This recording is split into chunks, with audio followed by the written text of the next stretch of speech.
Problem 15.193 states the L-shaped arm BCD rotates about the z-axis with a constant angular velocity omega 1 of 5 radians per second.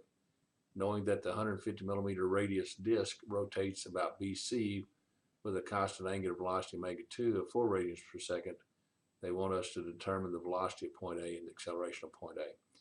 We can choose to let the little XYZ frame rotate at with both angular velocities at the same time, and that's what I'm going to do in this particular problem. So omega 1 then is equal to 5 radians per second K, or I'm going to call it omega 1 K, and omega 2 I'm going to call omega 2 J then. So our total angular velocity omega is equal to omega 1 plus omega 2. So what we have then for the velocity of point A is just omega crossed into r sub A slash C. So that's going to be the total omega though, and that's going to be omega crossed into Lj plus Ri. You can see the L J up here going up that way and Ri coming out that way. It is important to note that there is no velocity of A with respect to our rotating frame of reference because we've got both rotations going on for that frame of reference. So when you put everything in here and do the cross products out, you'll get this answer right here. If you're going to do the acceleration, we're going to do the acceleration as the, you could talk about the A sub P prime plus the acceleration of A with respect to the frame plus the Coriolis acceleration. But since we got the omegas together as one total omega, then you don't have an acceleration of A in that reference frame. It's fixed in that reference frame.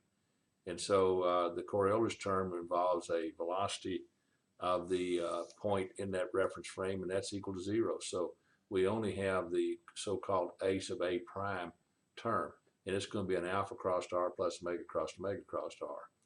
Now, this is going to be the alpha associated with this omega right here. So alpha is equal to d omega dt, which is going to be omega 1 dot plus omega 2 dot, which is omega 1 dot is equal to 0 because this one doesn't change. Omega 2 dot's not equal to 0 because it is rotating around. So if we look back at the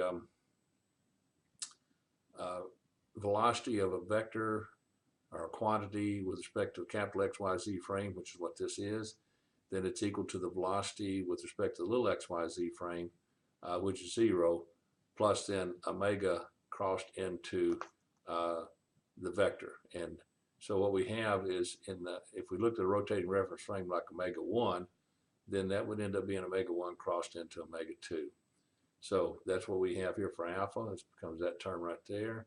And then omega, again, is this omega 1 plus omega 2. And so what you have is this cross product to deal with right here. And then this cross product to deal with right here. V sub A is coming from right there. So that's the terms written down here, and it's coming from right there. And so when you crank everything through, you end up with this for your answer for the acceleration of, and it should be the acceleration of point A, not point B.